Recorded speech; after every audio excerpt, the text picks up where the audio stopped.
Não existe um nicho de dor psicológica, porque todas as dores têm um componente psicológico. Então eu não posso prometer cura. Eu prometo enfrentamento. Um enfrentamento coerente com a ciência que tem chance de ter um nível de sucesso. Qual? Eu não sei. O exercício físico de moderada a alta intensidade, ele é como remédio para ansiedade e depressão. Eu acho que tem um pouco dessa crença profissional, da necessidade de passar um pouco de pompa na informação, que na verdade dificulta a comunicação com o paciente.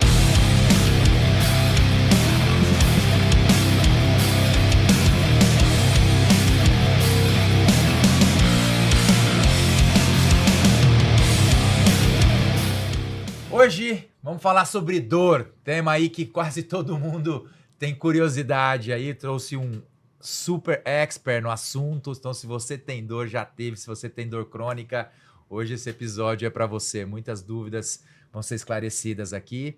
Só lembrando aí, eu sou o host desse nosso podcast Saúde de Milhões, onde a gente fala de saúde, bem-estar, carreira e sucesso. Minha rede social, meu Instagram, @Dr. Thiago Fukuda, Dr. Thiago Fukuda. Tô aqui com a minha co-host Priscila Sibius. Meu Instagram é Priscila Sibius. E não esqueçam também de acompanhar o Saúde de Milhões no Spotify e no YouTube. E hoje eu tenho a honra de trazer o amigo que eu falo, que ele é a pessoa que pode ser... Eu falo, ele tem licença poética para ser irreverente na fisioterapia. Eu sempre falo isso dele. Agora vamos apresentar ele. Show de bola!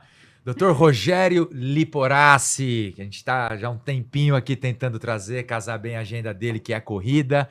Fisioterapeuta, doutor pela USP, tem o foco aí em reabilitação e tratamento das dores musculoesqueléticas, e eu imagino que ele vai passar pela dor musculoesquelética e para outras áreas.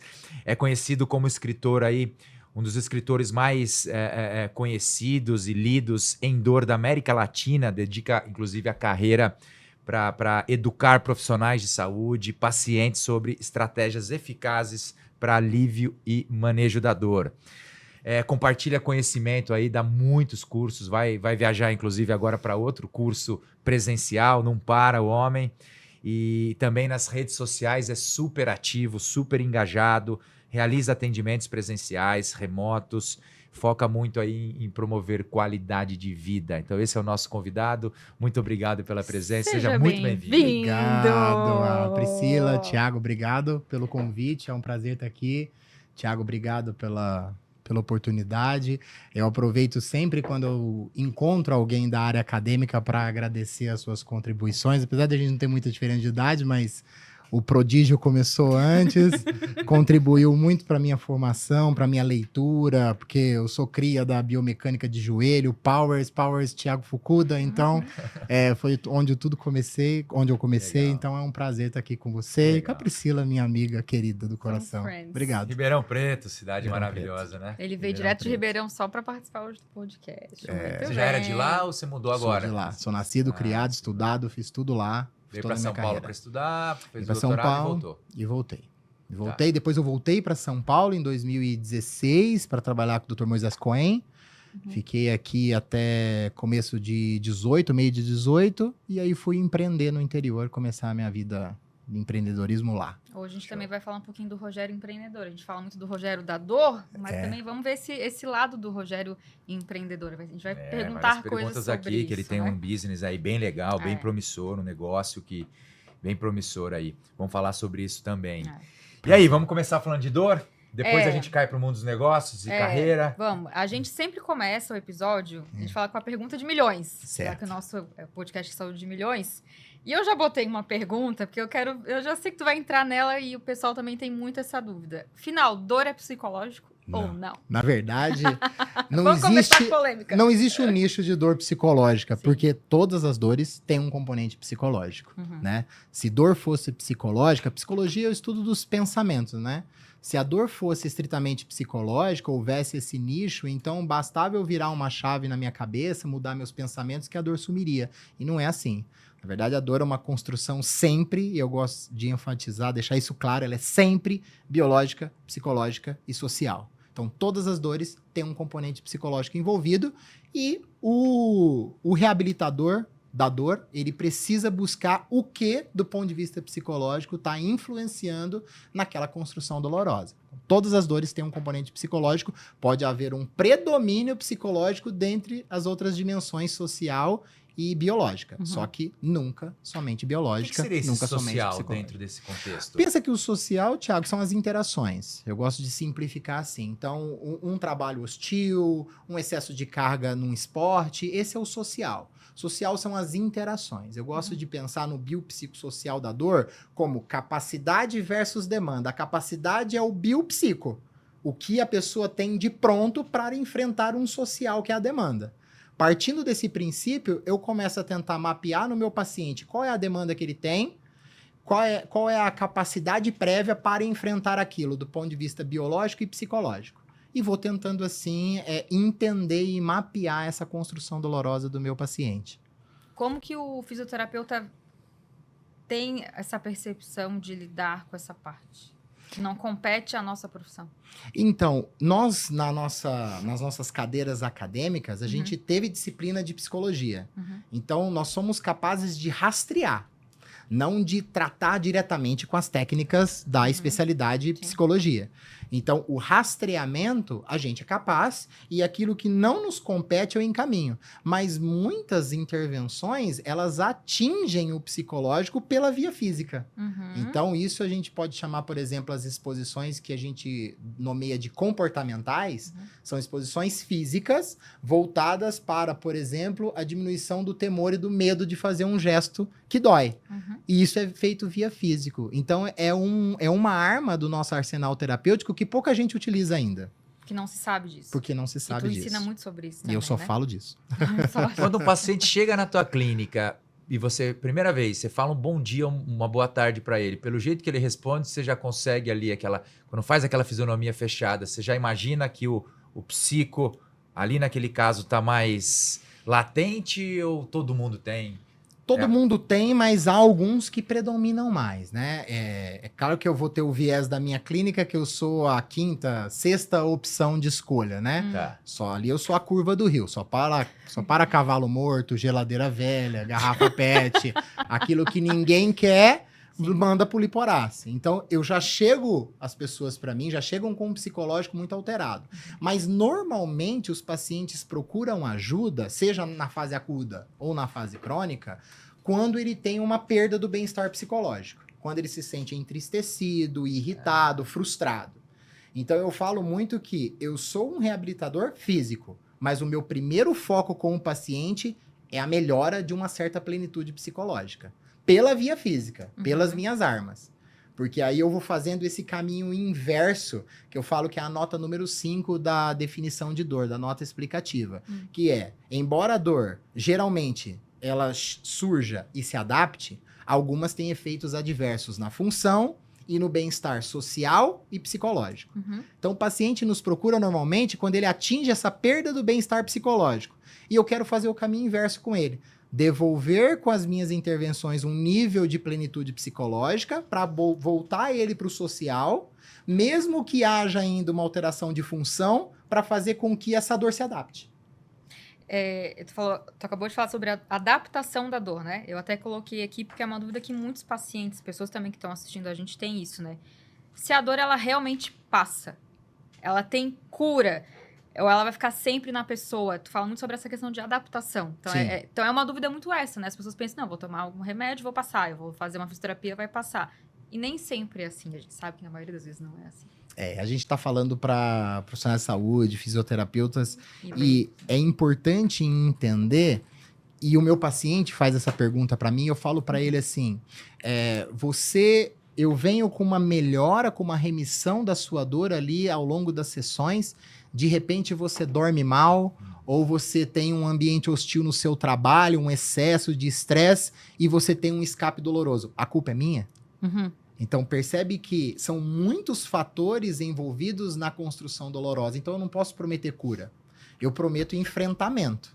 Um enfrentamento coerente com a ciência que tem chance de ter um nível de sucesso. Qual? Eu não sei. Então, deixar isso muito claro é importante. Por quê? Porque uma das coisas mais importantes que a gente tem com a relação com o paciente não é nem o que a gente aplica, mas é o tanto que ele engaja. Exatamente. Porque não adianta eu ter a melhor prática disponível se o meu paciente não tiver aderência. Uhum. Né? Que adianta, eu falei isso hoje mais cedo, a melhor intervenção para uma doença é a vacina, 98% de eficácia, precisa tomar 2 doses. A pessoa vai lá e toma uma. Ela engajou 50%. Ela vai ter o mesmo resultado que a ciência mostrou? A ciência testou 2. O protocolo é esse, para você chegar naquele nível de eficácia. Então, o que adianta essa melhor evidência se ele não engajar? Uhum. Então, deixar claro para o paciente todas as etapas, ser realístico, com um acolhimento, mas jogando o jogo real junto, é um ponto muito importante para ele se manter engajado, do que eu prometer, né, falsas expectativas ou expectativas muito grandes e não conseguir cumprir aquilo. É um trabalho de formiguinha? É muito de formiguinha, são mini metas ao longo do tempo. Uhum. Nossa, faz todo sentido. Faz todo sentido. É. E dentro desse contexto, em relação ao nível socioeconômico, você vê a diferença? Você hoje você atende um público classe A, B, C, D? Qual que é o teu escopo hoje? Você recebe todos os tipos de pacientes? Porque as pessoas que chegam nesse nível de estar na 5ª, 6ª tentativa, já é um público que tem Já mais é um esclarecimento? público, exato. Ou não? Ou também não? Não, normalmente, na verdade, eles têm um poder aquisitivo alto, mas eles têm crenças irracionais e uma limitação intelectual em relação ao que acontece com ele. Porque ninguém tem a obrigação de saber sobre dor, Lógico. né? Então, eles vêm, talvez, de outros profissionais com ou falsas expectativas, ou com crenças equivocadas de que o problema está no tecido, numa hérnia, quando na verdade a construção é muito maior do que aquela parte biológica. Uhum. Então, por uma questão de missão da clínica, da nossa rede em si, a gente atende o público A, que é o nosso público premium, mas a gente tem horários sociais, Legal. né? Para tentar o quê? O que a gente ganha com aquele bolo, a gente divide com esse. Então, eu tenho os horários individuais, os valores cheios, mas eu tenho também horários de grupos, né? Que são horários alternativos em que normalmente a clínica está vazia. Uhum. Então, esses eu disponibilizo para quem não tem o... E você vê a diferença em resposta, a pessoa mais esclarecida, a resposta é mais rápida de um tratamento, menos esclarecida, mais lento, às vezes ele não consegue compreender onde você quer chegar. Como é que funciona isso? Também não tem diferença. Não, eu acho que quando a gente pega um adulto médio, né, que não tem uma perda cognitiva igual num idoso, eu vejo que as pessoas com um nível social um pouco inferior, elas têm uma maior aderência ao tratamento e entendimento do processo até do que os prêmios, por incrível que pareça. Tu acha que eles têm menos resistência? Tem menos resistência. Eles aceitam mais, assim, eles respeitam mais a opinião? Eu Seria acho mais que ou menos isso. por isso? Eu acho que talvez a maneira como ele chegou até a clínica, né, estando lá, onde ele talvez achava que não poderia estar, ele talvez veja aquilo como uma oportunidade única, né, e faça com que ele engaje mais Dá um fácil. valor diferente. Ele meio que paga para ver, né? Não, beleza, eu vou confiar nele. Sendo que o outro, aquele que é mais bem empossado, eu preciso convencer muito mais daquilo. Até porque ele já procurou muitos outros profissionais bons também e que talvez não teve o sucesso esperado. Né? Então eu vejo essa diferença lá. Ótimo. E hoje, como é que estão os conceitos, então, já que a gente fala em biopsicossocial? E como estão os conceitos de memória de dor? Isso ainda existe? Ainda se fala? Eu tenho uma dor crônica... resolvi o meu problema, fiz uma dissectomia, uma laminectomia na coluna, ou fiz uma artrodese, que seja, para minha estabilidade, e eu continuo com a mesma dor que eu tinha antes. E aí eu lembro que há muitos anos se falava, tem uma memória de dor. Isso ainda existe? É um processo irritativo crônico que fica ali tecidual? Então, pelo que você está dizendo, não. Tem outras vias que até tomam que a frente. Fomentam essa resposta, né? Essa descida. Sim, nós temos aquela atividade dos neurônios sensitivos atuando, mas isso não quer dizer que contém a dor, que necessariamente precisa conter dor. Uma das outras notas da definição de dor também diz que, através das suas experiências de vida, a pessoa aprende o seu próprio conceito de dor. Então, isso faz com que aquele que chega na minha clínica, que fica o dia inteiro sentado, um executivo, e que tem um irmão que é lesado medular, um paraplégico, ele pode ter um conceito de dor e sofrimento na coluna diferente daquele que é um trabalhador braçal da obra que carrega saco de cimento na cabeça e precisa daquela coluna. Então, a resposta, talvez, tem chance de ser diferente de um para outro. Por isso que eu falo que fazer esse mapeamento de todo esse contexto envolvido é importante até para eu calibrar a minha comunicação. O que eu vou falar para um vai ser diferente do que eu vou falar para outro, né? Então, realmente, não é só essas excitabilidades teciduais que vão nortear a resposta dolorosa, né? Ótimo. E pelo contrário, tendo ou não tendo uma excitabilidade nos tecidos, eu posso ter todos os outros componentes psicossociais atuando muito mais forte do que talvez aquele drive tecidual que está ali. Uma hérnia verdadeira que pinça, mas que essa dor fica talvez muito maior do que normalmente a gente vê em pessoas que têm uma radiculopatia verdadeira, que pince, que dá sintoma, né? Então, eu hoje olho muito mais pela minha leitura científica para essas questões não físicas do que até mesmo para as questões físicas. Pensando que a história natural das questões físicas é de remissão, né? As hérnias verdadeiras regridem espontaneamente. A gente está falando em torno de 74% das extrusas, e se for uma hérnia sequestrada, quanto pior, melhor. 94% de chance de regredir de 2 meses a 2 anos. Então, os componentes teciduais, a maioria deles, a história natural é de remissão. Só que ficam as sequelas psicossociais daquele trauma, daquela dor por aquele tempo, e trabalhar isso hoje em dia na clínica é fundamental. Para a gente traduzir um pouco essa aula que você está dando aqui para gente, para quem está em casa, por exemplo, quais são, em termos de diagnóstico nosológico, vamos traduzir aqui para o leigo, né? Em termos assim, quem que mais te procura para você conseguir decifrar montar esse quebra-cabeça que é a dor crônica? É o cara com dor lombar? É o que mais te traz? É a artrose? O que é? Fibromialgia? Você tem ali Você tem um padrão de Tem um procura, uma né? estatística lá da clínica, né? A primeira é dor lombar. Existem muitas clínicas de dor hoje no mundo? Ou no Brasil? Não tem muitas. Não tem Focadas muitas? nisso, Focadas não tem em dor, muitas. não. Quando a gente tá falando Não, aqui no Brasil ou não fora? Você fala? Nenhum? Aqui no Brasil não tem, fora a gente tem alguns nisso. Hoje em dia, os institutos que tratam dor, os centros que tratam dor no Brasil, normalmente estão conectados com a universidade. Alguém que está vinculado à universidade. Então, professor Ney Mesiá no Rio de Janeiro, eu tenho o professor Léo Ávila em Santa Catarina, com a UDESC. Então, são pessoas remanescentes ou ainda vinculadas com a área acadêmica que montaram seus espaços para tratar a dor, né? Então, isso é muito comum. Desculpa, eu te interrompi aí. Imagina, mas dor lombar é a né? primeira, fibromialgia, e depois as artroses severas e mais crônicas. São os de que pessoas que não querem fazer intervenção cirúrgica. Que não querem intervir cirurgicamente, exato. Homem ou mulher? Mulher. Mulher, é? Maioria mulher. Fibromialgia é muito mais mulher também, Muito mais mulher. Acomete muito mais mulher. O homem lá no meu nicho, ele é mais vindo do esporte. São homens com lesões complexas esportivas. Então, é a terceira cirurgia de LCA, é um LCP que está muito instável. Então, vem mais do nicho esportivo, homens e mulheres desses nichos de dores crônicas primárias ou secundárias à artrose. Ótimo. Pri, tá rendendo aqui, estamos na segunda ainda. Eu coloquei uma pergunta aqui, porque é uma coisa que a gente conversa bastante sobre essa questão, até para explicar para as pessoas o que é essa educação em dor. É isso que tudo que tu tá falando, né? Ela entender como que funciona a dor, que não é uma coisa única, é multifatorial, tudo mais. Mas uma coisa que a gente conversou bastante também, a gente fala muito na área da saúde, tem a via cerebral, tem isso, aquilo, é uma coisa bem complexa de se entender, de se aprender, né?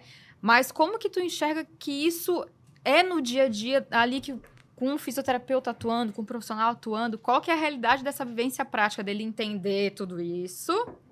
Tá, agora vamos trazer aqui para nossa maca, vamos trazer aqui para o nosso dia a dia. Tu enxerga que existe essa... Sim.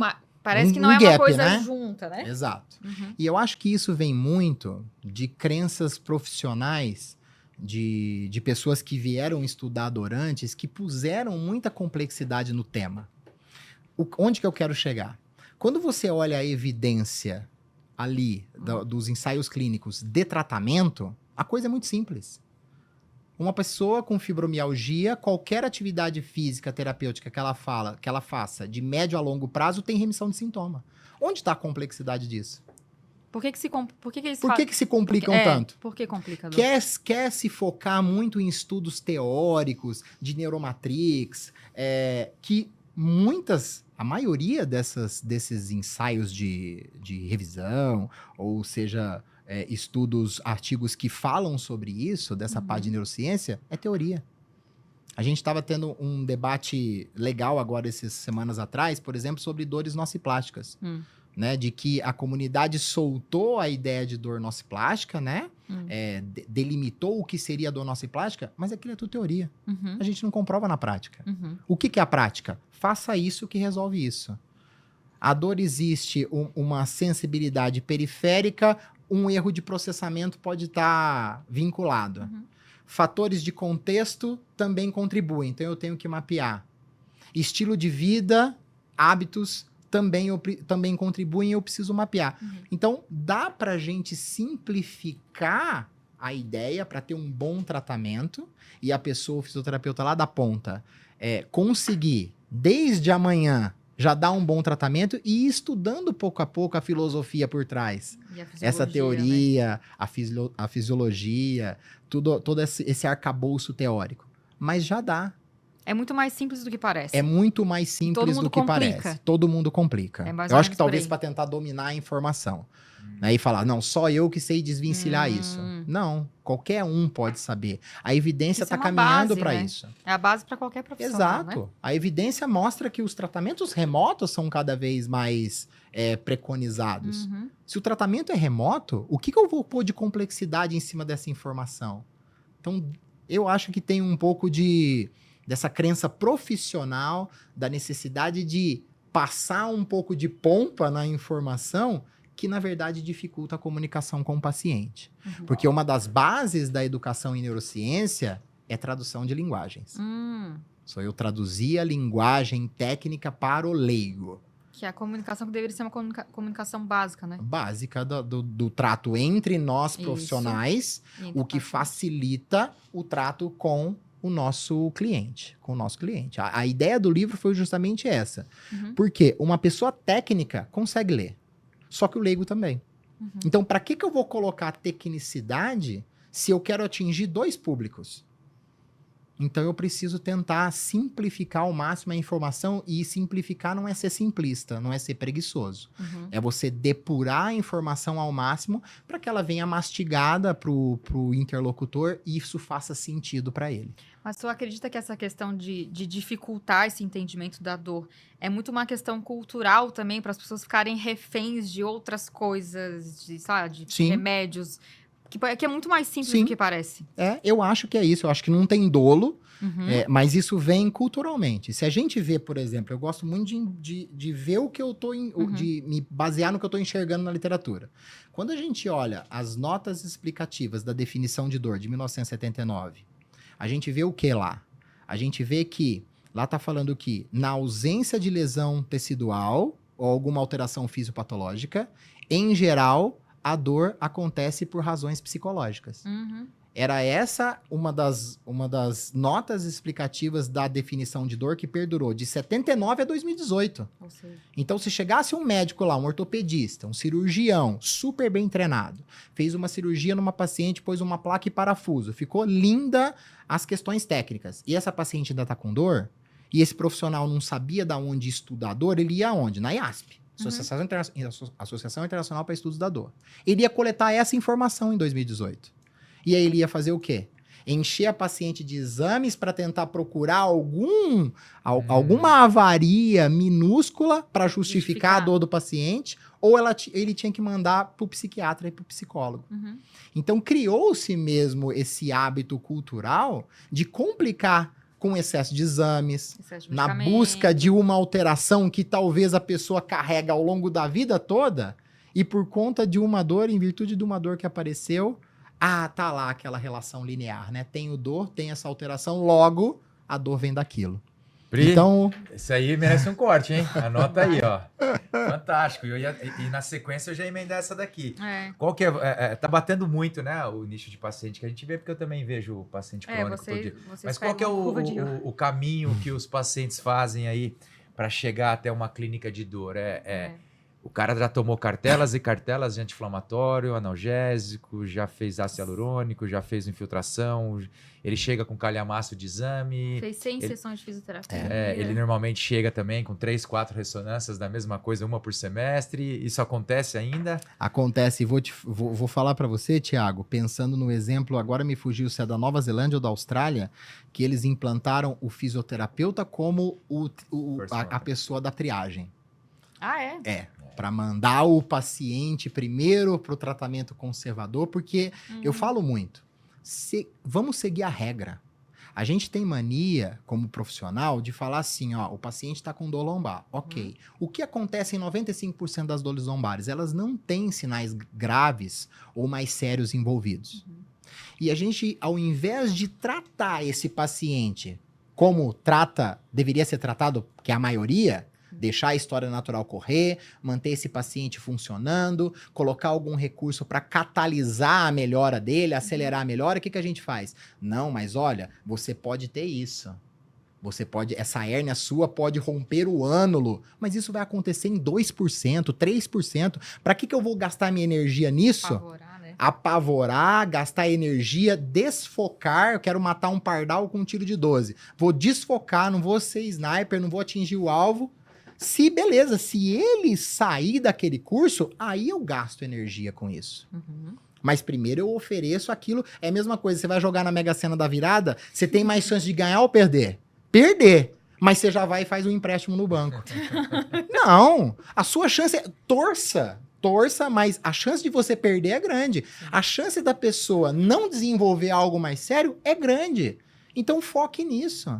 Com isso, você acalma o paciente, você traz ele para dentro ainda de um uso coerente do corpo. E se você for acompanhando sinais de piora, aí você foca.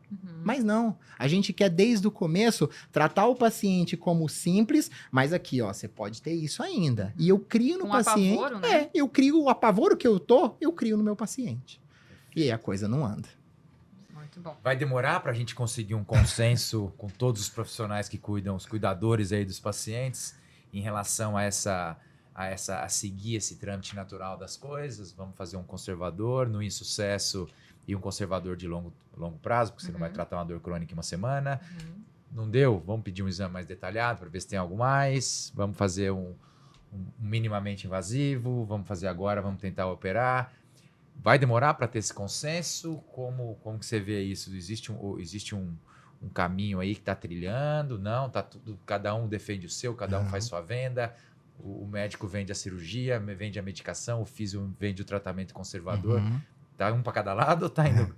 Eu acho que está confluindo. A gente talvez não enxergue tanto isso, porque a gente está no meio da transformação, né? Nós somos de gerações, você nem tanto, mas nós somos de gerações que pegamos sem internet e com internet. Então, para nós foi meio bagunçado ter que acordar meia-noite para usar a internet de um pulso, para entrar no chat do Terra, né? A gente viveu essa época. Não tinha artigo aqui na mão. Então a gente está no meio da transformação do furacão, mas eu acompanho uma mudança, principalmente com a ajuda das redes sociais. Eu falo que a rede social hoje em dia é uma sala de aula. Né? Eu falo para as pessoas que me seguem, eu falo assim, ó, abra uma aba de salvos e coloque lá, ó, tendinopatia de manguito, tudo que for, porque a galera tá colocando lá, muitas vezes, tudo já mastigado. E há pessoas surgindo de muita credibilidade que falam sobre aquilo. Eu vejo o Thiago fazendo uma manobra de bombeamento num quadril, salva aquilo.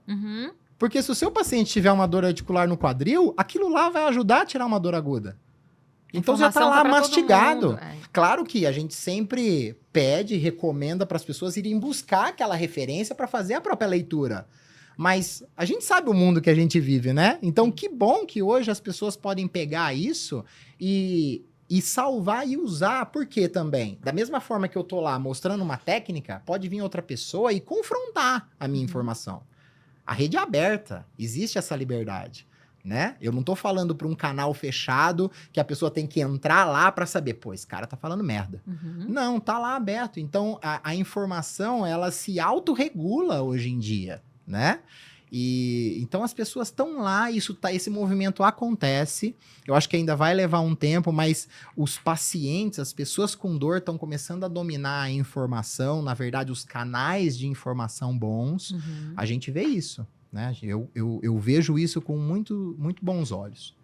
Ótimo. Já Show. vamos entrar nesse. Já vamos aproveitar. Ele falou de rede social, né? Já vai? Deixa eu ver se finalizamos aqui as perguntas da Na parte verdade, técnica. eu queria fazer uma pergunta pra ele. Pode fazer.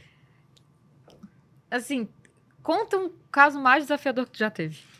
Nossa, foi. Esse eu falo em aula também, que é de uma paciente que ela chegou para mim com uma dor em glúteos e adutores, depois que ela aplicou silicone líquido nos glúteos e nos adutores.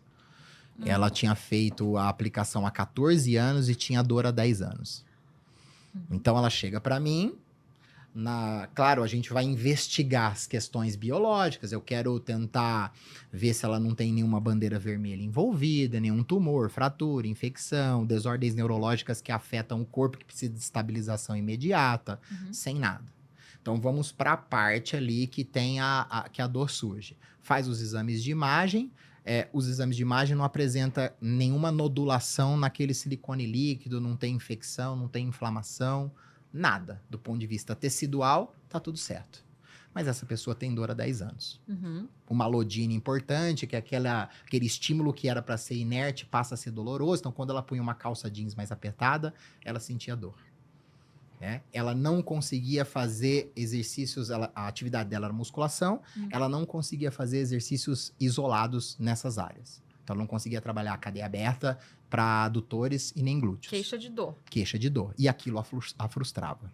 Então, quando ela tinha uma crise dolorosa, ela ficava por 2, 3 semanas com crise, depois aquela dor diminuía, só que ela entrava num ciclo de catástrofe, que a gente chama, né? Então, ela tem dor, dispara nela um monte de pensamento pessimista, ela começa a ter medo de usar, aí ela evita certos movimentos. Quando ela precisa, ela usa, só que cada vez ela tá mais destrenada. E com medo, né? E com medo. Então, cada vez a tendência é a dor ser mais sofrida. Talvez não de maior intensidade, mas a pessoa sofre mais com cada episódio. E é uma espiral que não tem fim. Que você só vai deteriorando o quê? O bem-estar psicológico. Então, esse foi o caso que chegou para mim. E como é que fez? Na hora que chega é aquilo. O paciente com dor, ele é um perfil muito único. Então, eu falo para os meus pacientes assim, eu não sei tudo sobre o seu caso. Eu vou estudar você. Então, por isso essa coleta da vivência como um todo, eu não coleto só a história da moléstia atual. Eu tenho que pegar isso desde a infância, parece quase holístico, e tenho que vir trazendo... É uma sessão de terapia, né, Rogério? Praticamente. Porque terapia a gente volta na praticamente. infância. Eu preciso rastrear essa vida da pessoa para eu entender qual foi a vivência que ela teve ao longo do tempo, para entender se aquilo acontecesse em mim, o que eu faria. Então, eu preciso de detalhes. E aí, pensando o que fazer, eu falo, bom, então ela tem uma dor que não tem um sinal tecidual que justifique aquela dor. Então, e é crônica, então eu tenho mais um componente central. Um erro, um equívoco do processamento da informação. Por conta do quê? Do contexto envolvido, eu tenho que mapear. Por conta de fatores psicológicos, eu tenho que mapear. Tenho que ver se ela tem depressão, se ela é ansiosa. E não é só doenças, os componentes psicológicos. As crenças, o que ela pensa que está acontecendo com ela. E tenho que ver quais fragilidades físicas pode estar compondo. Rogério, mas o que é fragilidade física? É lesão? Não. Eu parto do princípio que se a pessoa tem dor, a capacidade de interação dela está no limite. Está reduzida. Está reduzida. Por que eu penso isso? Porque a literatura me fala que se eu trabalhar esse exercício ou qualquer um ao longo do tempo, ela melhora. Então, além dos efeitos fisiológicos do exercício geral, eu tenho um incremento daquela estrutura que interage. E com isso também me dá um reforço psicológico, né? Então, partindo desse princípio, eu falo o quê? Onde dói? aquela região está fragilizada. Do ponto de vista físico, é ali que eu vou tentar atuar. E aí eu comecei a trabalhar com ela em que sentido? Bom, ela vai fazer exercícios isolados, dói. São esses que eu vou trabalhar. Poxa, Rogério, mas ela tem dor quando faz. Você vai piorar a dor dela? Não. Eu vou tentar colocar algum tipo de confundidor junto. Tu faz muito isso, né? Faço muito. Então ela fazia um relaxamento, um distensionamento das estruturas antes por 15 minutos, alongamentos dinâmicos, eletroestimulação, né? Todos os recursos possíveis para esse caso. Aí ela fazia 2, 3 exercícios comigo isolado, começando em baixa carga e progredindo. De novo, no meio da sessão, um relaxamento, distensionamento, mais 2, 3 exercícios e no final outra sessão. E eu comecei assim Ou com seja, tu tava expondo ela àquele movimento. expondo ela aquele movimento e aguardando a resposta, porque é tentativa e erro, é tentativa e Sim, acerto. o xadrez, né? Exato. Conversado com a paciente, acordado com a paciente, que ela entendeu que a dor dela só serve para doer. Isso A eu dor quero só serve para doer. Essa é boa. É, a dor é real, é do tamanho que ela sente, só que está descolada da realidade estrutural. E essa mensagem que eu quero que ela tenha. Pra ela começar a ter esse entendimento. Tem esse entendimento que se a dor subir, eu tento fazer com que ela fique tranquila, que nos tecidos corporais não tem nada rasgando, não tem nenhuma infecção aumentando. Eu simplesmente vou lá depois e manejo essas cargas. Ou ela volta no dia seguinte, numa sessão extra, para eu fazer um relaxamento. Então a gente negocia isso. Legal. Então foi assim que eu comecei com ela. Aí que comecei a fazer, tirei o relaxamento do meio da sessão, tirei o relaxamento do Vai final. desmamando, e né? vou desmamando. Até a hora que ela só fazia os exercícios isolados e já estava com uma carga que ela nunca pegou. Aí eu dei alta. Show. Para tentar fazer o quê? Eu tenho que entender que, primeiro, o meu lugar no mundo, eu trabalho com o corpo. O corpo, a subida dos estímulos corporais é uma das vias que vai no cérebro, junto com o contexto, os arquivos prévios, que vai processar a informação e o cérebro entender, opa, esse corpo está em ameaça. Então eu falo muito que eu preciso revolucionar esse corpo para essas informações que sobem serem diferentes daquelas informações que estão subindo. Então, por isso que eu falo que é mais simples do que a gente pensa, mas é igual o Thiago falou, existe um jogo de xadrez aí. Por quê? Porque o paciente com uma dor crônica primária, sim, o exercício é o remédio, mas o exercício é o veneno. A carga é o remédio. Qual que é a dose? Por isso que a comunicação com o paciente vai ser muito importante. Ela precisa ter certeza que se ela tiver um escape doloroso, não está acontecendo nada. E aí ela ter essa confiança comigo de que eu vou manejar. Sim. O problema agora é nosso, não é só seu mais.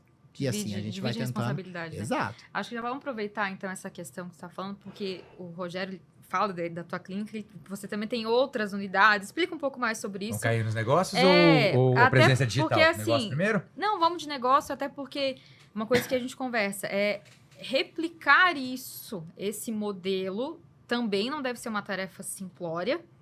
Então, como que vocês têm feito isso também no dia a dia? Não esquece, né, os cursos que tu dá, a gente já sabe, mas replicar no teu negócio isso, né? O Thiago replica o padrão dele. Sim. Como que vocês replicam? Porque dor é uma coisa Isso, aí que conta um pouquinho pra gente. Então, você pegou sua clínica, você tinha um modelo. Conta pra mim como é que foi essa trajetória agora mais empresarial aí, empreendedor. Isso foi interessante o começo, porque foi a mesma história quando eu publiquei esse primeiro livro, assim, aqui que o Dr. Cury prefaciou, né?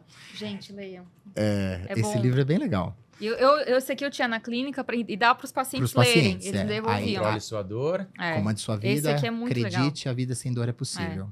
Apresentei os pacientes com ele, que é bom. O negócio da clínica começou com o Dr. Augusto Cury. Dr. Augusto Cury, psiquiatra, escritor, ele é de Ribeirão Preto, né? E ele foi ser atendido na minha clínica uma vez, só que aquilo, né? Ó, aqui, quem vê a minha foto aqui... nem sei se tá aqui, tá em algum lugar aqui, né? Tem, eu lembro que tem aqui, foto.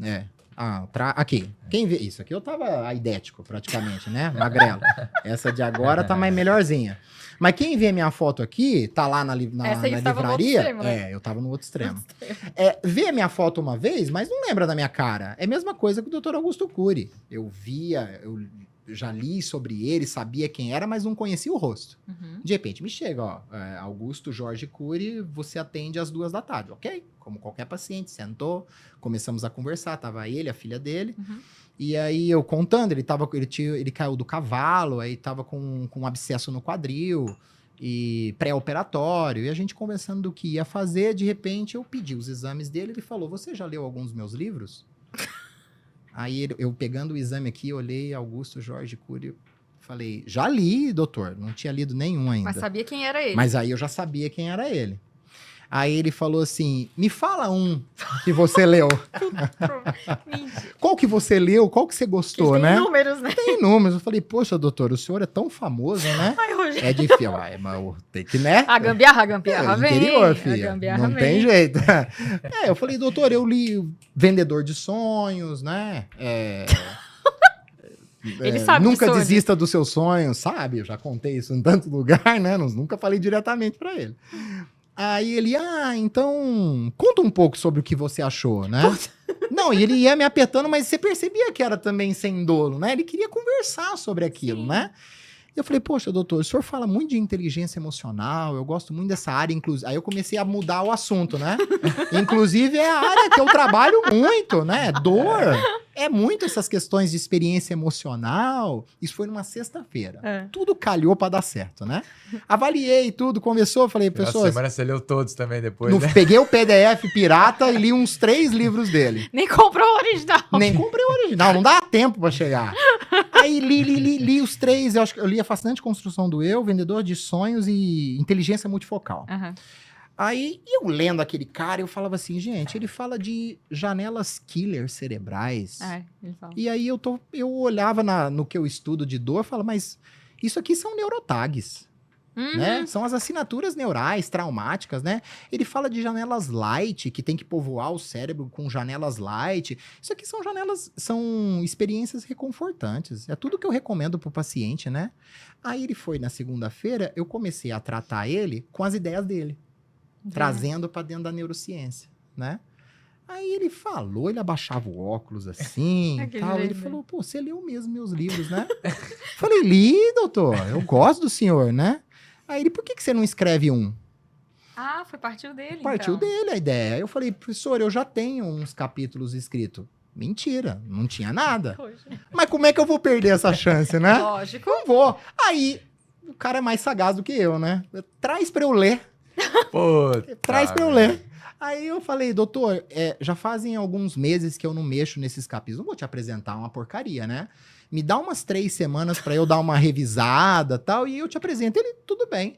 Eu desmarquei todos os meus pacientes de 3 semanas, Forçou a só escrever o fiquei livro. com ele e escrevi esse livro inteiro em 3 semanas. Ah, foi assim a Ah, não história foi do nem um Foi livro. ghostwriter, foi Não, você mesmo fui que... eu que escrevi. Eu escrevi em 3 semanas. Aí eu escrevi em 3 semanas, tava num pendrive, isso era 2020, sei. finalzinho, comecinho de 2020, né? Publicou em setembro. Uhum. Aí eu falei, poxa, eu trabalho com experiência emocional de sofrimento, o contrário do sofrimento é o prazer, né? Uhum.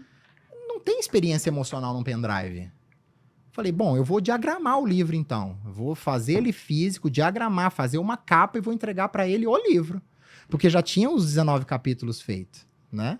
Aí beleza, Você peguei um montou amigo, os montei tudo. capítulos, o título de cada um? Tudo. Eu só não tinha o título oficial. 2, 3 né? semanas? Em 3 semanas. Aí Cacete, diagramei tudo porra. E é e um fui... puta livro. E fui na casa dele, que eu já estava atendendo na casa dele, ele começou na minha clínica e depois ele tem uma academia lá. Passei para casa dele e entreguei. Falei, aqui, professor, os capítulos. Aí ele pegou, falou, mas aqui tem o livro completo? Aí que eu contei para ele. Eu falei, o cavalo passa selado uma vez só, doutor. Era a chance que eu tinha. Aí ele ligou para Roseli Boschini, que é a CEO da editora Gente, e ligou para... Não sei o nome dele. Juliana, que Antes é de a... ler? Não, ele leu o final de semana. Não, né? antes de ler. Antes de ler, não leu nada. Fala que leu, mas não leu. Mas eu tinha umas... Ele folheou e... eu tinha umas 20 horas, porque toda vez que eu chegava pra atendê-lo, eu ligava o celular, eu pedia autorização, ligava o celular, então eu tenho umas 20 horas de assunto gravado com ele, Ah, que legal. né? Que eu ainda quero transformar em alguma coisa. Então, muitos dos nossos papos iam indo pra lá, né? Então, eu falei, professor, muito do que a gente conversava, eu usei de ideias, né? Trouxe a ciência pra isso, pra cá, referenciei. Aí ele me apresentou pra editora Sextante e pra editora Gente. Uhum. A mulher da Sextante, ela leu o livro, tinha uma dor lombar, procurou alguém no Rio de Janeiro e sarou da dor. Então, eu ganhei a diretora da Sextante. Aí veio a pandemia e aí a Sextante cortou novos autores, né? Então eu saí da Sextante, não ia acontecer lá até acabar a pandemia, mas a editora, a Roseli, aceitou. Aí fiz uma reunião com ela, eu já tinha todos os amigos influenciadores que iam divulgar para mim, porque a ideia que eu fui eu vou colocar na Amazon Prime e vou eu vender. Aí eu já tinha todo o esquema montado, eu tinha procurado na literatura quais eram os meus concorrentes, o que o meu tinha diferente. Então eu apresentei para a Roseli isso, né? Desde a concepção do livro, o que o meu livro fazia diferente dos outros, do Crônicas da Dor, né? E no final, os influenciadores que iam me ajudar, ela falou assim, Rogério, mas se você tiver numa editora é muito melhor, né? Aí foi aí que eu assinei com a gente. E publiquei esses 2, o contrato era de 2, agora eu vou começar mais um, focado mais no idoso. E disso aqui partiu essa questão do empreendedorismo com o Dr. Cury, porque o Dr. Cury é meu sócio na rede de clínicas reabilitador. Uma das vezes que eu fui lá, ele sempre chamava a minha clínica de Instituto da Dor. E ele martela na nossa cabeça. Como é que vai o Instituto da Dor, doutor? Instituto Liporace. Instituto da Dor, Rogério, como é que vai tudo? Aí é porque era Instituto Liporace. Liporace. É verdade. Aí chegou um dia, eu com um amigo meu, um amigo me falou, poxa, por que você não faz uma franquia? Eu falei, cara, porque dor não tem protocolo. Eu falei, eu posso criar, talvez, a ideia de uma espinha dorsal de pensamento, né? Um modelo metodológico que a pessoa consegue aplicar em qualquer pessoa. Só que aí, ao contrário de franquia, a gente faz licenciamento desse método. Porque a pessoa pode ter a clínica dela e entra com o nosso método lá dentro, né? Aí ele falou, então faz isso. Eu falei, mas eu não tenho perna para fazer. Porque eu começo às 6 da manhã, trabalho até às 8, dou aula no final de semana, eu não tenho condições. Se você entrar para ser o administrador, eu topo e eu aceito a ideia. Eu monto tudo. Aí ele topou, montamos tudo, pegamos uma consultora de brand, tudo. A hora que estava tudo pronto, eu fui atender o Dr. Augusto de novo, que ele fez uma menissectomia. E ele perguntou, como é que vai o Instituto da Dor? Aí eu falei, doutor, eu tenho uma novidade. Aí contei a história para ele, criei com um amigo e tal. Isso era numa segunda-feira também. Ele falou, Rogério, eu tenho uma empresa de investimentos que se chama Dream Sellers. E eu recebo toda semana projeto, mas poucos me encantam. E o seu me encantou, eu queria ser sócio. Queria fazer parte dele. Que legal. Né? Aí isso foi na segunda-feira. Na sexta-feira a gente assinou o contrato. E aí a clínica começou. A gente ainda está engatinhando. A gente escolhe quem entra. Divulga ainda... É um licenciamento. Então é um licenciamento. Não é uma franquia. Não é uma franquia. É um licenciamento, porque a nossa ideia... Você entra com a metodologia toda técnica, científica, atendimentos. Exato. Existe também uma metodologia gerencial ou ali você... Existe uma metodologia gerencial. A gente tem algumas diferenças assim. A nossa ideia é principalmente expandir no interior, é dar um serviço de qualidade de capital no interior. Para essa pessoa não precisar ficar se deslocando, né? Então a gente quantas unidades 11. Já? 11 unidades. Faz 1 ano e meio que a gente efetivamente começou. A nossa ideia é expandir 15 esse ano.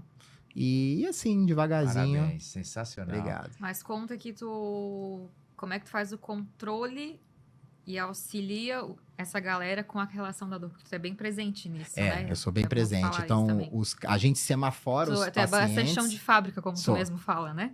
Eu sou bem tratador mesmo, né? Eu não sei se eu sou empreendedor, mas eu sou levado para isso, né? Eu não tenho a expertise que o Thiago tem para gerenciar, né? Mas eu tento manter o meu elo clínico. Então, se chega um paciente, a gente semafora o paciente em verde, amarelo, vermelho, né? Vermelho os casos mais complexos. Eu faço questão de conseguir participar da avaliação. Flags, é o vermelho, mas... O vermelho nosso, é um semáforo... O vermelho que dá para ser tratado. E daí na rede vocês fazem, quando Dentro tem um paciente na rede, independente da cidade, tu entra... Eu entro. Eles me acionam se eu posso participar dessa avaliação. Então, é aquele paciente que já passou em mais de 2 profissionais, tem dor há mais de 1 ano, né? Que está refratário a tratamentos. Então, esses casos mais complexos, se eu puder, eu sempre participo. É um modelo de negócio diferente também, né? E aí você fica com uma participação no royalty, é um valor fixo que o licenciado te... Ele paga um valor de marca, de uso de 5 anos, fixo, e depois paga um royalty, uma porcentagem. E aí como é que você faz para diferenciar se o cara tem se aquele faturamento é da clínica ou é um faturamento que está vindo também do teu expertise. Você pega o da clínica, então. É o da percentual. É o da clínica que entraram para dentro do nosso sistema, né? Então a gente tem um sistema próprio de gestão. Que legal. Então lá dentro a gente faz todo o gerenciamento, o acompanhamento para conseguir diferenciar. A gente usa clientes ocultos, né, para saber se tá chegando mesmo, né? E aí você já Então- montou um back-office ali? Já tem um escritório? Já tem um pessoal cuidando? Ou como é que tá isso aí? Tem um A gestor gente ali tem um geral? gestor, o Rafael é o nosso gestor, né? O Dr. Augusto é o nosso consultor clínico, eu trabalho com essa parte clínica também. E lá em Cascavel, inclusive, que fica a nossa base. Cascavel, Paraná, porque o Rafael é Que o o meu Rafael sócio de mora lá. Ah, você quer perguntar agora, lá em Cascavel. Fica em Cascavel. Vai pra lá lá. uma vez por mês. Eu vou pra lá direto também. Puxa, poder- que legal, Viu? show de bola. Tem que a mais, ver que empreendedor mais ideias aí como também. essa apareçam. Mas é legal a gente fazer para ver como tudo começou com um paciente que apareceu, mas você já sabia da história, viu a oportunidade. Tu Cavalo fala muito selado, Tem né? uma frase que tu fala bastante sobre isso também. É do cavalo selado? Ai, não Sabe, tem o do sei. bonde, do cavalo selado. É, Depende da é região do muito interior. Eu isso. sou de Barretos. Ah, lá. É, Lá mas é muito lado, isso, né? Lá qual que é? Lá é o Seu cavalo. código é 16 também, não é? O Ou é meu, 17? puta, faz tempo, hein? Acho que é 17. Acho que é 17 de Rio Preto. Mas é legal da gente pensar isso, assim, até para os profissionais que estão assistindo a gente, né? Porque eles enxergam vocês, nossa, estão lá grande, Não, e como é legal... Mas é muito isso, né? Enxergar essas oportunidades. O Thiago teve as dele com o Helder, eu tive as minhas com ele. Cada um tem as suas oportunidades. E como é né? legal, como que assim, né? Como que a concorrência é amiga. Por exemplo, Sim. o doutor Hérnia é de Cascavel. O Ah, Rafael é o melhor amigo do André, que é um dos donos do Dr. Hérnia. Então, assim, um Aham. monte de dica no começo, quem deu foi o Dr. Hérnia pra gente. Sim. Né? E assim, a gente percebeu que, apesar da gente pegar pacientes com dor, os nossos nichos não se entrelaçam totalmente. praia pra todo tanta mundo, eu gente falo. sobrando, Ô, se É. tem. né, para receber um bom atendimento, que eu falo, se aquele dito concorrente meu for muito bom, ele eleva o meu negócio. Exato. Ele eleva, ele tem duas opções, ele tem que me escolher porque talvez eu tô mais perto dele, ou porque ele tem mais empatia com o meu atendimento.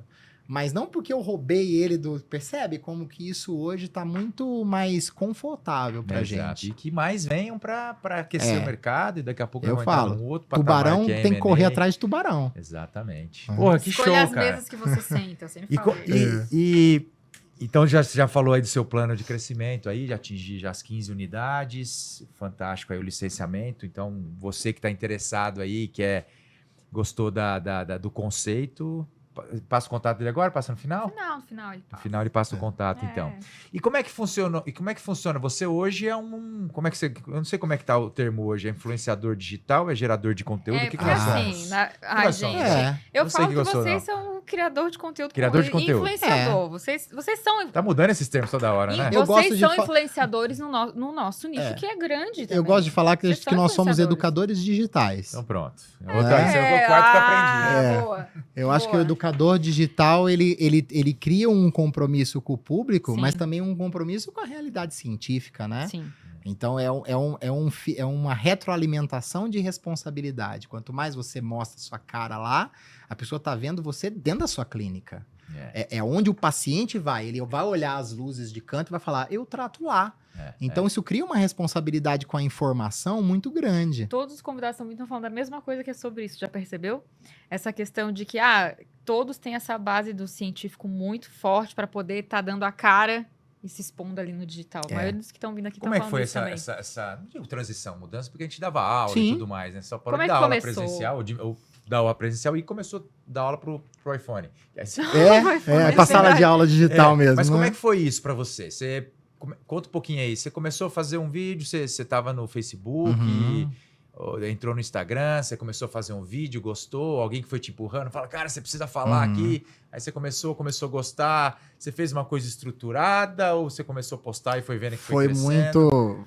Foi muito diferente também, igual a história do Dr. Augusto. Bom, primeiro, eu devo tudo que eu tenho à minha área acadêmica. Professora Débora Bevilacqua Grossi, depois, isso é a minha companheira de vida, eu falo que é a minha segunda mãe, desde a graduação, fiz 2 iniciações científicas com ela, treinamento em técnicas de laboratório na USP, depois eu fui apoio técnico do laboratório dela e da professora Ana Maria Siriani, depois ela foi fazer o pós-doutorado dela fora, não podia me matricular no mestrado, eu fui para a clínica médica fazer, com ela me orientando, e no doutorado mesma coisa. Aí eu acabei vinculando mais a área médica, porque eu era contratado do Hospital das Clínicas, e fui fazer meu doutorado na área médica, na biomecânica, mas com ela sempre junto ali. Então ela me acompanhou desde 2002 até 2022. Nossa, Foram 20 desde a minha anos. entrada na faculdade até o final. Então tudo eu devo a ela. Tua mentora né? acadêmica. Minha mentora acadêmica, de vida, enfim. Eu queria ter retribuído mais a ela do que ela me fez, né? Mas a partir da minha vida acadêmica, eu comecei a entender que eu ser um estudioso de ciência, não necessariamente um cientista, né? Que fui por um tempo, mas eu ser um estudioso de ciência abria muitas portas clínicas para mim. Eu podia estar sempre na vanguarda da informação. Então, eu queria essa parte acadêmica para isso, né? Então, eu fiz toda a minha vida acadêmica, mas já trabalhando na parte clínica. Então, eu me formei em 2006, fui fazer essa parte, o início da minha parte acadêmica, né, de apoio técnico de laboratório. Já ingressei no concurso no Hospital das Clínicas e trabalhava no Botafogo de Ribeirão Preto também. Então, eu fazia a parte, eu era fisioterapeuta do laboratório de análise de movimento, cheio de câmera Vicon, né? Fazia aquilo. Então, eu sou cria da estrutura e depois eu tive que desconstruir tudo isso, né? Então, isso foi importante para mim. E seguindo a área acadêmica junto. Mas a questão da rede social começou como um braço acadêmico. Porque a professora Débora pedia pra gente fazer o fichamento de artigos. Então, era no papel na época, quando eu comecei, ela falava, ó, você vai escrever no artigos resultados, né, e metodologia. Que é o que você vai usar depois, na hora que você for escrever um artigo, uma tese, né, sua. E a gente fazia isso lá no laboratório dela. E aí, quando veio o Instagram, eu comecei a olhar aquilo e falar, ué, mas o que eu vou fazer com isso aqui, né? Postava uma foto, eu ainda deixo as minhas fotos lá do início, lá de trás, mas aí eu comecei a fazer o quê? Ao invés de eu fichar na mão, eu batia uma foto da capa do artigo e escrevia o fichamento no Instagram e deixava ele lá guardado pra mim. Só que o meu Instagram era aberto. Aí a pessoa começava, Rogério, me manda esse artigo. Como é que você achou isso? Foi assim que eu comecei. Começou com fichamento. Com fichamento dos artigos. Jamais imaginei. Então você vê que assim, até 2016, 16, aí depois, ao invés de pôr a capa do artigo, eu colocava uma foto. Então eu tava falando de lesão de ombro, eu punha alguém fazendo e escrevia. Fazia já uma arte. Fazia uma arte ali em 2015. Comecei assim. Mas fazendo fichamento de artigos. E como é que foi essa virada para você começar a falar, produzir conteúdo? Aí foi natural? Foi natural. Foi natural porque eu vim ser cria do Dr. Moisés Cohen aqui em São Paulo, que é um cirurgião de joelho, muito conhecido, que trabalha muito essas questões. Ele dava aula lá no instituto dele, toda semana para médico. Então, ele tinha um estúdio de gravação que estava subutilizado lá. E a gente começou a fazer cursos online. Ele tinha um anfiteatro dentro da clínica para 70 pessoas. Que só era usado de segunda-feira à noite. O resto do tempo, não. Então, eu falei para ele, doutor, só me dá 30% que eu vou começar a fazer curso online, presencial, com transmissão online. E aí a pessoa assiste, fica um estagiário que recebe a pergunta do internauta e passa a pergunta para o professor como se a pessoa estivesse ali. Legal. E a gente começou a fazer isso. E o judeu, né, começou a entrar um dinheiro bom para ele. E aí a gente começou a criar. Aí eu comecei a criar as aulas minuto, que era uma coisa que eu fazia muito no passado. Eu falava um artigo científico em 1 minuto, né, fazendo algum tipo de caricatura, né, de sketch. E foi no Instituto Cohen que essas coisas começaram a ganhar forma. Show. E tu acredita que esse teu boom dos últimos tempos se deve por esses posts mais irreverentes que tu faz? Eu sempre falo do clássico, Sim. que eu acho que viralizou até pra um monte de paciente.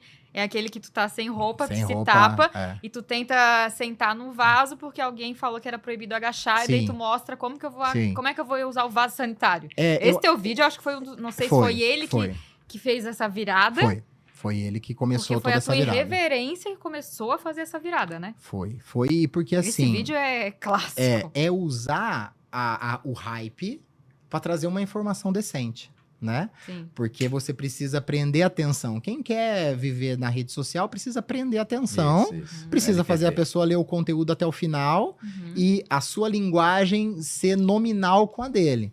Então, você começa com um ponto irreverente, porque quem gosta e não gosta vai prender atenção, e depois a pessoa vê que aquilo tem um fundo científico. Então, você pega um meme aqui, outro ali, mas fala de coisa. Igual hoje eu pus que o Edward Mãos de Tesoura... Eu vi. E falando, ó, o contexto é Aham. fundamental, porque ele Aham. não consegue... E uma frase assim, masturbação faz mal. Aham. Né? Por quê? Porque ele não consegue... Então, trazendo a ideia de que mapeie o contexto do seu paciente para entender a dor dele presente, né? Então, a ideia é trazer essa irreverência para prender a Porque, na atenção. verdade, essa reverência é tua já. É minha, é tua. nata. Então, na verdade, tu transcreve a tua irreverência, a tua autenticidade É. pro digital. Eu Tu tento acredita que é muito mais isso, muito então? mais isso, com um pouco de seriedade. A informação é séria. Sim. Mas a maneira como eu passo, eu posso transitar entre um mundo muito irreverente e, na hora que eu tenho que falar sério, um mundo mais sério. Né? Quando eu tô falando de exercícios para depressão, é um tipo de abordagem. Quando Tu eu tô até põe uma falando, música diferente. põe uma música diferente. Quando eu tô falando de Você que uma. faz essa edição toda? Eu que faço. Tudo eu que faço. Você manja dessa... Eu ia perguntar quem cuida das tuas coisas. Eu que sei cuido. quem Você quem manja cuida das dessas tuas coisas. Sou eu que faço. Eu falo que assim, tanto que até a venda dos meus cursos, todas passam por mim. Nossa, eu não sei como é que tu faz. Todas passam por mim. Porque eu falo assim, primeiro porque eu quero dar muito valor pro dinheiro do outro. Então eu gosto de estar próximo. Não que quem não faça isso não dê. Mas é uma questão muito pessoal, né? Porque nos meus cursos eu dou a ênfase da gente conversar sobre pertencimento do paciente ao seu discurso, àquilo que você vai fazer e ao seu espaço. O paciente tem que olhar para o espaço e falar, aqui é minha praia, é aqui que vai resolver. Então, essa comunicação minha com o paciente é muito importante, com esses scripts de engajamento. E eu falo muito, essa relação minha com o estudo do engajamento começa comigo e com o meu cliente fisioterapeuta, nos meus cursos. Então, essa proximidade entre nós é uma maneira de eu treinar até a minha comunicação, o meu viés persuasivo, e ele se encantar para que eu possa usar isso na minha clínica e ele também aprenda com isso. Então, por isso que eu faço questão de, até onde eu puder, eu manter essa comunicação direta. Ótimo, ótimo. Show. A Pri, gente ia perguntar da contramão. Eu falo isso por ele, né? Não é que tu tá indo na contramão, mas tu é total presencial. Curso presencial. Eu sou o velho da van. Eu gosto de abrir loja física. Eu não vou pro digital. boa. Eu sou O teu digital fomenta o teu presencial. O meu digital fomenta o meu presencial. E tu não abre mão do teu presencial. Ainda não. Até enquanto eu tiver um pouco de saúde, eu vou indo, porque eu acho que tem muita gente boa no digital. Sim. Né? Eu acho que eu posso pegar uma fatia dessa para mim, ok, mas esse tete a tete, esse trocar perdigotos, eu acho importante a gente ter algumas vezes na vida para que a gente chancelar a informação que a gente aprende no digital. Né? Eu falo muito isso. Eu quero muito que as pessoas vão nos meus cursos e falem assim, o que ele está falando eu já sabia. Esse é o principal prazer que eu vou ter. Estou debatendo com pessoas que têm o mesmo raciocínio clínico que eu. Que bom, a gente vai construir na sociedade um raciocínio clínico comum, coerente. Isso é bom para todo mundo. Mas eu fomento muito presencial. Ele é todo Diga final de semana. Inventário teletransporte, eu acho que eu volto a dar curso. É que me isso também é matava muito aeroporto, perfil, cara, né? Isso é duas muito vezes por perfil mês. também. É perfil. É perfil. É perfil. Eu aguentei uns 15, uns 12, 13 Você anos. tem uma Foi. família bem consolidada que hoje demanda muito o seu tempo, né? Eu falo que é igual ator que vive viajando, jogador de futebol.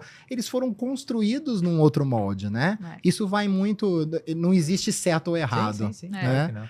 E como é que é, Rogério, no dia a dia aí? Você tira tempo para cuidar de saúde? Você consegue fazer atividade física? Como é que é um dia normal teu? Você Um sabe... dia normal O teu. Rogério é do rock, Eu gosto de rock, eu pra gosto de alimentar a moto. alma. Eu gosto de rock, moto. Eu sou faixa preta de jiu-jitsu, 3º grau. Então, Treina ainda? Sério? treino ainda, Treino? sou. Pouca gente sabe, né? Com essa cara de delicado. Mas eu treino ainda. Que legal. Faço. E começo 6 da manhã a trabalhar, acordo 5 horas, moro de frente à clínica. Então eu tento ter Nichos de atravessa a rua. qualidade. Eu só atravesso a rua. O meu condomínio é de frente para minha clínica. Começo às 6, paro meio-dia, busco minha filha na escola todos os dias. Eu sou consegue. pai separado, mas eu faço questão. Busco minha filha, 2 horas eu volto, fico até às 8. Uma vez por mês eu dou uma aula online para o grupo dos presenciais, a gente se encontra. E de sexta-feira eu não atendo em Ribeirão, eu venho para São Paulo. Saio sempre daqui de São Paulo, porque às vezes tem algum paciente aqui para eu atender também. Tá. Então, na sexta-feira, clinicamente, eu atuo menos.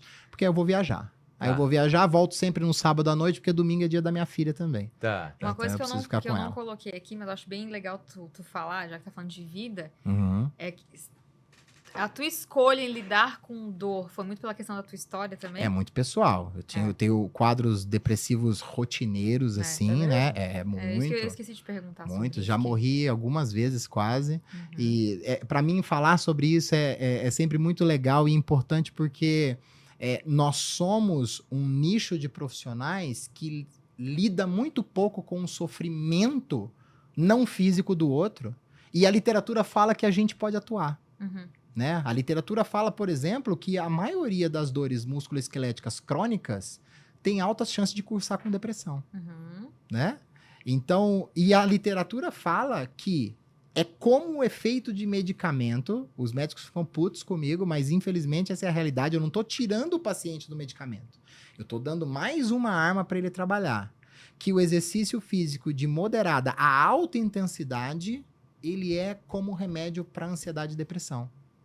E esse paciente está solto. Ele não tem um dono. Ele não sabe para onde ir. Uhum. Né? Então, a minha própria história de superação, de queda, levanta, queda, levanta, queda, levanta, Tu fala muito sobre isso. né? eu falo muito Ele- sobre porque E tu mostra isso. Às vezes lembra que tem um vídeo que tu mostra abrindo a gaveta e mostrando um os zilhão de os remédio, né? remédios. Porque faz parte do mundo real. O mundo real é esse, não tem... A gente briga com a mulher, briga com o pai e com a mãe, tem dia que tá pra baixo, tem dia que tá pra cima, e na rede social às vezes passa um ar de que, poxa, Tudo é olha o perfeito. tamanho da clínica dele. E você Mas- que tem o conhecimento, quando você está ali sobre uma fase mais difícil e tudo mais, você na hora você já sente, tá? Tem alguma coisa errada comigo. Hoje... Errada não, tem uma coisa diferente É, comigo. é. Você já sente. Já Já sabe quando tá começa a entrando, perceber. né? E é Quando mais tá forte que entrando. você. Você sente que realmente é algo químico ou fisiológico e... Porque é algo, Thiago, que começa... Você normalmente percebe quando a coisa já enraizou em você. Sim. Por quê? Começa assim, ó. Você começa a ficar um pouco... A depressão, ela é caracterizada muito mais pela apatia do que por tristeza. Você vai começando a perder vontades de interações, né? E aí você começa com compulsões, né? De alimentar, come demais ou deixa de comer. Aí depois, não necessariamente ela cursa com tristeza, né? Por isso que a gente vê um monte de comediante que é depressivo, Uhum. né? Então... É apatia. É apatia. apatia, não é Então tristeza. começa assim, um amigo chega na minha casa, vamos sair? Eu falo, não, hoje não. E tudo bem. Aí depois, de novo, passa 2, 3 dias, pô, vamos sair? Não, hoje não. Aí eu tô ali vendo televisão, na hora que você percebe, você tá há 20 dias negando aquilo. Eu lembro que teve uma época que eu fiquei, acho que quase uns 25, 30 dias sem comer, e o que me matava a minha fome era assistir Food Network, o canal. Então eu via lá os mestres churrasqueiros, era aquilo que me dava um pouco de bem-estar, porque eu não conseguia comer nada. Uhum. Tamanho o grau de deterioração que vai surgindo que você não percebe, né? A ideia é, na hora que você tomar posse da ideia de que isso está acontecendo, você agir. Não só mudando medicação, ou se você não toma, procurar ajuda, mas eu tenho sempre uma estratégia de, quando eu percebo que eu estou mais acelerado, ou quando eu estou um pouco mais para baixo, eu começo a fazer coisas que no passado me davam prazer. Mesmo que nesse momento elas não dão. Tu luta contra, né? Eu luto contra. Então eu tenho uma memória. Então eu vou mais vezes no jiu-jitsu. Eu pensei agora. você Eu cai no fico mais esporte. tempo com a minha Toca mais filha. bateria. Toco mais bateria. Viajo pra ir em show. Então eu vou Entendi, você já tem a fomentando sua fuga ali, a minha estratégia, né? Uhum. E mapear isso é fundamental. Mas isso é muito importante. Eu não sou vítima da doença. Isso é algo meu. Vítima é o meu entorno. Que esses que sofrem. O entorno é o que pena. Uhum. Por quê? Porque é um lodo que não é deles. É Uhum. meu. Uhum. Eu tenho que enfrentar. E quando a gente se coloca nessa posição de ataque, fica muito mais fácil o enfrentamento. Você consegue pedir ajuda melhor, ser mais humilde para reconhecer as suas fragilidades e conseguir sair daquilo, né? Que é mais comum do que a gente pensa. E também essa questão, a galera se conecta muito contigo porque tu é muito vulnerável nisso. É. Muito. E tem muito. Hoje também tem muito paciente que te segue. Hoje eu vejo, a gente tem vários influenciadores aí, a Mari Krieger é uma. Sim. Que são pessoas que estão trazendo esse dia a dia, essa vulnerabilidade e a ciência de uma forma muito mais fácil para as pessoas acessarem, né? Exato, porque são pessoas que estão escondidas ali atrás de uma tela. Seres humanos, né? E que às vezes estão querendo uma informação científica, mas também quer saber, ué, mas esse cara chegou num céu de brigadeiro a ter a clínica que ele tem, as coisas que ele tem, e a caminhada é mais tortuosa do que a gente imagina, né? Porra. Porque senão a gente cria frustrações nas pessoas que elas já deveriam saber que isso ia acontecer lá atrás, né? Nunca é fácil.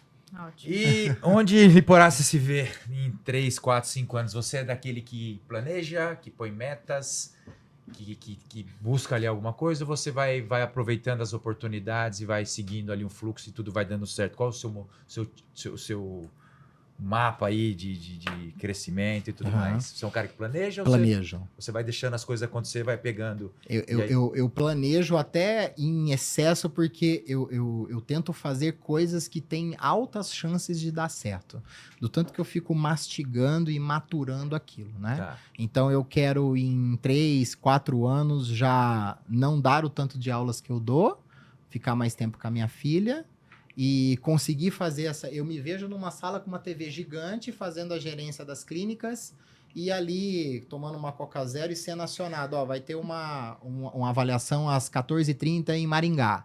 Aí eu entro lá para ver. Legal. Né? Eu me vejo nesse cenário. Já me vejo desacelerando do ponto de vista físico, mantendo uma boa qualidade mental focada no trabalho, mas Perfeito. num outro patamar, né? Eu acho que ainda eu tenho muita estrada para andar, mas eu quero partir para esse caminho. Ó, eles que estão mais velhos falam que tem estrada para andar, imagina a galera que tá começando, né? Já que é... Pô, já que é tudo para ontem. Não, Rogério, lembrancinha muito pro obrigada ano aí. por ter Imagina. vindo no nosso, Prazer estar no aqui com nosso vocês. podcast. Uma delícia estar aqui contigo.